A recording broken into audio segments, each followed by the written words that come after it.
नमस्कार, स्वागत है आपका हमारे इस YouTube चैनल पर। मैं मुकुल श्रीवास्तव आपका हार्दिक अभिनंदन करता हूं। साल 2025 अब शुरू होने ही वाला है और 2025 में फिर से दिल्ली विश्वविद्यालय में दाखिले होंगे। एनटीए ने अपना CUET 2025 का शेड्यूल भी जारी कर दिया है और दिल्ली विश्वविद्यालय छात्रों की पहली पसंद रहा है जब से CUET शुरू हुआ है। और हमारे साथ मौजूद हैं DU की डीन एडमिशन्स प्रोफेसर हनीत गांधी, और उनसे बात करेंगे मैम से कि 2024 के साल में क्या उपलब्धियां रही और 2025 को कैसे देखती हैं। स्वागत है हमारे चैनल पर। धन्यवाद मुनमुन जी। पहले तो आज हम जब ये कर रहे हैं तो ये 2024 वर्ष ख़त्म होने वाला है और जब तक आप ये वीडियो रिलीज़ करेंगे 2025 शुरू हो जाएगा। तो सभी को नए साल की, नए वर्ष की बहुत बहुत शुभकामनाएं और नए सत्र की भी आपके एडमिशन्स के लिए बहुत बहुत शुभकामनाएं। 2024 की मैम सबसे बड़ी उपलब्धि ये रही कि इस साल दिल्ली विश्वविद्यालय ने सिंगल गर्ल चाइल्ड कोटा जो है वो लागू किया। हालांकि इसको लेकर बहुत सारी दिक्कतें भी हुई, एक कॉलेज के साथ काफ़ी विवाद भी रहा, बाद में वो विवाद सेटल हुआ। तो क्या आपको लगता है मैम इसका काफ़ी अच्छा रिस्पॉन्स आया इस बार? हमारे पास बहुत सारी एप्लीकेशंस आई थी क्योंकि ये जो सिंगल गर्ल चाइल्ड है, ये एक बच्चा मतलब माँ बाप का एक ही बच्चा हो और वो अगर गर्ल है तो वो एडमिशन ले सकती है। और हर कॉलेज के हर प्रोग्राम में एक सीट हमने इसके लिए डेडिकेट की थी। तो तकरीबन हमारे पास जो वैकेंसीज़ हैं तकरीबन 1500 के करीब हो जाती है depending on the combinations of the subjects. But हमारे पास ये बहुत अच्छी उपलब्धि ये रही कि इसमें कम से कम 846 गर्ल्स का एडमिशन हुआ है। तो ये बहुत अच्छी बात है कि तकरीबन 800 लड़कियां हमारे साथ जुड़ी हैं जिन्होंने इस कोटे के अंदर एडमिशन लिया है। बेटी बचाओ बेटी पढ़ाओ तो हमेशा से ही हमारे प्रधानमंत्री जी का भी कहना है और हम भी इसको पूरा मानते हैं। तो मुझे गर्व है इस बात का कि बच्चियां बहुत सारी ऐड हुई हैं जो अच्छे अच्छे कॉलेजेस में जाके अपने मनपसंद कोर्स परस्यू कर रही हैं। और जब 2024 के सत्र के एडमिशन की शुरुआत हुई थी तो हमने अपना इंटरव्यू में आपने कहा था इस साल जो है वो हम कोशिश करेंगे कि सीट्स जो है वो काफ़ी भर लें, और जो DU की एडमिशन प्रक्रिया है वो मॉपअप राउंड तक भी गई। तो मॉपअप राउंड का रिस्पॉन्स कैसा रहा मैम? मॉपअप राउंड से पहले मैं मुनमुन जी ये बताऊंगी कि इस साल हम लोगों ने एडमिशन्स में जो बहुत सारे इम्प्रोवाइजेशंस किए जिससे बहुत ज़्यादा ट्रांसपेरेंसी तो थी ही, लेकिन आप हमेशा कहते थे कि बच्चों को नहीं पता चलता और कई लोग ये कहते भी थे। तो इस बार हमने 2-3 प्रोविजंस बच्चों के डैशबोर्ड पे ऐड किए, जैसे कि हर प्रोग्राम की कैटेगरी वाइज जितने भी बच्चों ने प्रेफरेंसेस दिए उनकी कट ऑफ्स दिखाना। तो हर बच्चे को अपने डैशबोर्ड पर उसकी जो भी प्रोग्राम है उससे रिलेटेड उसकी कैटेगरी, उसकी सब कैटेगरी और वो कहाँ किस रैंक पे आ रहा है। तो हमने रैंकिंग हर राउंड की अलग अलग देनी शुरू की इस बार, और हर बच्चे को अपनी जितनी ऊपर की प्रेफरेंसेस थी वहाँ उसको कहाँ प्लेसमेंट हो सकता है, कहाँ उसके और प्रोबेबिलिटी बन सकती है, ये हमने हर तरह की उनको कट ऑफ दिखानी शुरू की। तो इससे हम दिल्ली यूनिवर्सिटी ने इस बार तकरीबन 5.5 करोड़ डेटा पे काम किया। बहुत ह्यूज था, बहुत लार्ज था। हमारी टीम ने, मेरी सारी एडमिशन ब्रांच ने, दिल्ली यूनिवर्सिटी के सभी लोग जो इनके साथ जुड़े हुए थे उन सब ने बहुत साथ दिया। And we could improvise, we could put this into a database and we could then represent it to all the students on their dashboard. तो हर कट ऑफ में उनको दिख रहा था। इससे एक फ़ायदा तो ये हुआ कि बच्चों को बिल्कुल अपनी कट ऑफ्स दिखनी शुरू हो गई, जिससे हमारे पास तो खैर बहुत सारा काम कम हो ही गया। ग्रीवेंसेस बहुत ज़्यादा कम हो गए थे। जो ग्रीवेंसेस थे वो ये रूटीन मैटर्स वाले रहे, ये कोई नहीं ग्रीवेंस आया कि वो क्यों नहीं मेरा एडमिशन हुआ। दूसरा इससे ये फ़ायदा हुआ कि हमारे एडमिशन्स जो हैं बहुत कम राउंड्स में ही बहुत अच्छे कंप्लीट हो गए।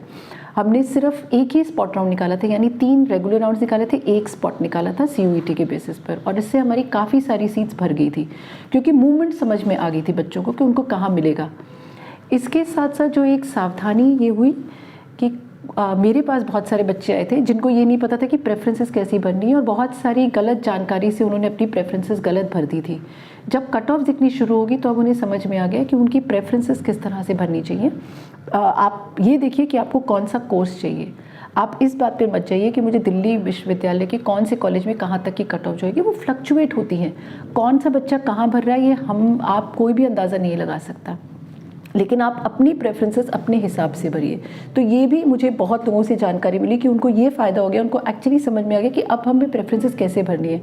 और कुछ जो बच्चे किसी तरह से गुमराह हो रहे थे उन्हें अगले राउंड तक आते आते समझ में आ गया कि प्रेफरेंसेस किस तरह से भरनी है। तो ये कुछ हमारी बहुत ही I would say that I feel proud that the entire admission team worked hard to create all these provisions on the dashboard of the candidate, जिससे अब हमें लगता है कि बहुत सारी चीज़ें इम्प्रोवाइज़ होके स्मूथन होती जा रही है। मैंने पहले 2 राउंड में तो कट ऑफ दिखी, स्टूडेंट्स ने बताया और हमने भी थोड़ा देखा, लेकिन जब मिड एंट्री जैसी हुई और 3rd राउंड के बाद आया तो उसमें कट ऑफ नहीं आई।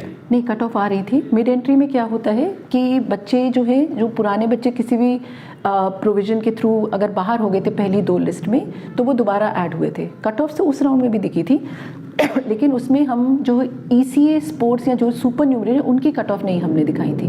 वो इसलिए नहीं हो सकती क्योंकि वहाँ पर थोड़ा सा रेंज अलग हो जाता है, तो वहाँ पर, लेकिन वहाँ पे CW की उनको रैंकिंग नज़र आई थी, तो वहाँ पर कट ऑफ जो है थोड़ा सा पैटर्न चेंज हो जाता है।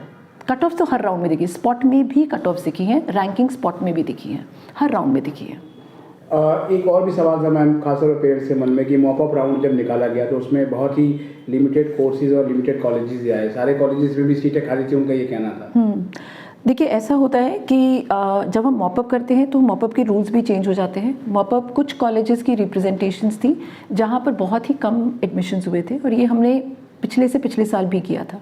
हर कॉलेज को हमने इसमें नहीं जोड़ा था क्योंकि काफ़ी कॉलेजेस में सीटें भर चुकी थी। बहुत कुछ चुनिंदा कॉलेजेस जिन्होंने हमें कहा कि हमारी डेमोग्राफिक सिचुएशन ऐसी है जहाँ पर उनके पास लोकल बच्चे आ सकते हैं, तो जिन कॉलेजेस से हमारे पास रिप्रेजेंटेशन है या जिन कॉलेजेस का डेटा बहुत ही ज़्यादा, बहुत कम एडमिशन्स हुए थे, सिर्फ उन चुनिंदा 17 कॉलेजेस के हमने मॉपअप किया था, और यही हमने पिछले साल भी किया था। हर कॉलेज के लिए मॉपअप नहीं हो सकता क्योंकि उनकी बहुत सारी सीटें स्पॉट तक आते आते भर जाती हैं, तो बहुत ही डेटा बेस्ड डिसीजंस थे। तो बहुत सी, I would say that there was a lot of data analytics that was done to open mop up only for selected courses in selected colleges. 2024 का जो एडमिशन रहा मैम, वो क्या सबक दे गया आपको, बीइंग अहेड? क्या सबक दे गया? हाँ। मुझे जी, मुझे तो हर तरह का एडमिशन एक कोई नई सीख, एक कोई नया सबक देता है। जैसे कि मैंने कहा कि कट ऑफ दिखाने से जो इम्प्रोवाइजेशन हमने की उससे बहुत फ़ायदा हुआ। दूसरा सबक मुझसे ज़्यादा मुझे लगता है कि स्टूडेंट्स के लिए, उनके लिए देखना बहुत ज़रूरी है कि वो प्रेफरेंसेस वगैरह जो है अपनी ध्यान से भरें। और अब 3 साल से हम एडमिशन्स CUET के बेस पर करते चले आ रहे हैं। हर साल हम कुछ कोशिश करते हैं कि एक नया इम्प्रोवाइजेशन डालें ताकि बच्चों के लिए, पेरेंट्स के लिए, कॉलेजेस के हमारे टीचर्स हैं उनके लिए दिक्कत ना आए एडमिशन करते हुए। It should be very very smooth. You should be sitting at your home and doing admissions. It should not become a problem to anybody. तो वही इम्प्रोवाइजेशन हम हर साल कुछ ना कुछ एक नया फीचर ऐड करते जा रहे हैं। जैसे जैसे हमारे कुछ और आपकी तरफ से या कई और बच्चों की तरफ से अगर कोई और भी आएगा, we will be ready to again add those features and improvise our platforms as much as. एक आया है मैम कि जो है वो बताइए, अपग्रेडेशन नहीं होना चाहिए, जो सबसे बड़ी जो दिक्कत होती है, और ये जो लंबी अपग्रेडेशन नहीं होना चाहिए। हाँ, वो अपग्रेड एडमिशन मिल गया उसके बाद उनको अपग्रेड ना किया जाए। ये बहुत सारे पेरेंट्स ने मुझे मिले। नहीं, देखिए, आपको जिन्होंने लिखा है वो हैं जिनको नहीं चाहिए था, लेकिन उन बच्चों का क्या जिनको एक्चुअली चाहिए था। अपग्रेडेशन तो राइट है, अगर तो हम कैसे करेंगे एडमिशन? कम मार्क्स वाले को हम ऊपर तो कोर्स में नहीं डाल सकते ना, तो जिसके मार्क्स ज़्यादा मिले और वो उस कोर्स में डालना चाहता है, ये तो एक प्रोसेस, एडमिशन प्रोसेस का एक इनहेरेंट कंपोनेंट है। तो अपग्रेडेशन आपको क्यों लिखा है, वो होंगे जिनको नहीं चाहिए होगा। क्यों लिखा है वो, इसको भी मैं भी एनालिसिस किया, ये मेरे लिए भी सबक रहा। उनका ये कहना है कि बच्चे के पास एक सीट तो रहती है और उसके बाद वो अपग्रेड ले जाते हैं, तो वो सीट तो ऑलरेडी उसके पास रखी हुई है, तो दूसरे को जल्दी चांस नहीं मिलता और प्रक्रिया बहुत लंबी खिंच जाती है। नहीं, प्रक्रिया तो ऐसे एडमिशन्स तो नहीं होते हैं। आप खुद लगा के देखिए, जिसका मेरिट होगा हम उसको बाईपास करके कम मेरिट में एडमिशन कैसे कर देंगे? ये तो पॉलिसी की ऐसा होना ही नहीं चाहिए। बहुत ऊंची चली गई क्योंकि नहीं, मिड एंट्री वो लोग आगे जिनकी कट ऑफ बहुत हाई थी, मतलब उनकी नहीं। देखिए, मिड एंट्री में अगर आप हमारे पॉलिसीज़ पढ़ेंगे तो हम पहले से अपनी पॉलिसीज़ हमेशा वेबसाइट पे डालते हैं। ये कुछ मिड एंट्री की पॉलिसी कोई चेंज हुई भी नहीं है पिछले 3 साल से। बहुत सारे बच्चे होते हैं जो किसी कारणवश एडमिशन नहीं ले पाते। कई बच्चे फॉर्म गलत भर देते हैं, किसी का सर्टिफिकेट ठीक नहीं होता, और ये मेरिटोरियस स्टूडेंट्स हैं। तो मिड एंट्री हम एक प्रोविज़न ज़रूर देते हैं कि आप दोबारा री एंटर कर सकते हैं सिस्टम में। तो अगर कोई मेरिटोरियस बच्चा था जिससे कुछ गलती हो गई और उसने गलत कर दिया, वो किसी कारणवश बाहर हो गया, तो ये हम उसको एक और दोबारा चांस दे देते हैं। इसी तरह जो बच्चे रजिस्ट्रेशन फॉर्म नहीं भर पाए, हो सकता है उनके मार्क्स बहुत अच्छे थे, कुछ रहा होगा, आप नहीं जानते, इतने लोग होते हैं उनके इतने दुख दर्द होते हैं, हम तो यहाँ रोज़ बैठ के देखते हैं। किसी तरह वो रजिस्ट्रेशन फॉर्म नहीं भर पाया, लेकिन अब हम उसको बाहर तो नहीं कर सकते, हमें करना भी नहीं चाहिए। तो ये कोई मेरिटोरियस स्टूडेंट है जो तब फॉर्म नहीं भर पाया, उसको दोबारा सिस्टम में आना है, और अगर वो लेगा और उसके मार्क्स हाई होंगे तो ऑब्वियसली कट ऑफ हाई चली ही जाएगी। तो मिड एंट्री एक प्रोविज़न है जिससे हो सकता है जो बच्चे बाहर थे मेरिटोरियस थे वो अब सिस्टम में आए हैं तो कट ऑफ हाई चली जाएगी। लेकिन देखिए वो भी पूरी तरह एडवांटेज में नहीं है, क्योंकि वो भी तो एंट्री तभी ले पाएंगे जब सीटें खाली होंगी। सिर्फ आप ये मत देखिए कि कट ऑफ हाई गई, ये भी देखिए कि सीटें कितनी उपलब्ध थी। जहाँ सीटें उपलब्ध थी वहीं तो एडमिशन होगा, जहाँ सीटें ही उपलब्ध नहीं थी वहाँ तो मिड एंट्री का भी उनको भी फ़ायदा नहीं होगा जिनकी चाहे मार्क्स ज़्यादा हुए हों। तो सबसे पहला फ़ायदा तो उन्हीं का होता है जो पहले मार्क्स भी हाई थे और सिस्टम में पहले से अंदर थे। अगर सीटें उन कोर्सेज में खाली रहेंगी तभी ये बच्चा आ पाएगा। इवन दो हिज मार्क्स और हर मार्क्स आर हाई, अगर सीट खाली नहीं होगी तो वो भी एडमिशन नहीं ले पाएगा। कॉमन सीट एलोकेशन सिस्टम जो है मैम, CSAS जो है, इसको ट्रांसपेरेंट बनाने की बहुत कोशिश की गई है, फिर भी इसको लेकर सवाल क्यों उठते हैं मैम? ये ट्रांसपेरेंट नहीं है। मुझे मालूम नहीं अब क्यों सवाल उठ रहे हैं और क्यों ऐसे मान रहे लोग कि नहीं है। देखिए आप सबसे पहले अब तो 3 साल के आप हमारे भी वीडियोज़ हैं आपके पास, हम हर साल अपने वेबिनार्स करते हैं, उसमें भी समझाते हैं और ये सब अभी भी यूट्यूब पे और हर जगह दिल्ली यूनिवर्सिटी की वेबसाइट पे डले हुए हैं। CSAS सिस्टम को समझने के लिए आप पहले वीडियोज़ देखिए, सारे हमारी इन्फॉर्मेशन को जान लीजिए, फिर हमें बताइए। अगर आपके पास फिर भी कोई सजेशंस है please write to us at office@admission.du.ac.in और you can write directly to me dean@admission.du.ac.in। आप मुझे मेल करिए और मुझे बताइए अगर आपके और कोई भी सुझाव है, we will be very happy to incorporate them. तो 2025 की जो प्रक्रिया शुरू होगी उसके लिए फिर चाहें तो पेरेंट्स या स्टूडेंट सवाल भेज सकते हैं आप? बिल्कुल, क्यों नहीं भेजा। पहले आप देख लीजिए, जान लीजिए। अगर वो हमने पहले से ही एक्सप्लेन किया है, FAQs भी हम डालते हैं फ्रीक्वेंटली आस्क्ड क्वेश्चन, क्योंकि आप लोगों के जो सवाल होते हैं वो हमारे लिए रिपोजिटरी बन जाते हैं और उनको हम हर साल नए नए क्वेश्चन डालते हैं और उन पर जवाब भी डालते हैं अपनी वेबसाइट पे। एक बार वो भी देख लीजिए, उसके बाद भी अगर आपके कुछ सवाल है please write to us. Everybody in my office is very prompt in giving the responses. एक सवाल मैम उनका है जो ड्यू छोड़ रहे हैं रिफंड पॉलिसी को लेकर, उनका कहना है बहुत टाइम लगता है। सितंबर में हमने एडमिशन विड्रॉ किया और दिसंबर तक भी हमारा रिफंड नहीं आया, तो इतना टाइम क्यों लगता है? देखिए रिफ़ंड का जो प्रोसेस है वो तब शुरू होता है जब सारे एडमिशन ख़त्म हो जाते हैं।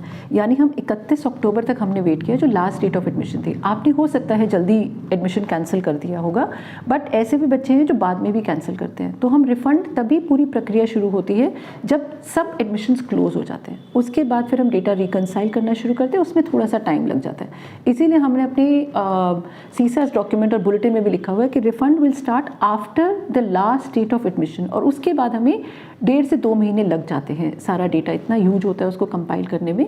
अब सबके रिफ़ंड आ गए हैं और जिनके अगर रिफ़ंड रह गए हैं, एक बार मेरे पास भी मेल्स आती हैं, हम एक बार उनसे रिक्वेस्ट कर देते हैं कि आप अपना बैंक अकाउंट एक बार देख लीजिए।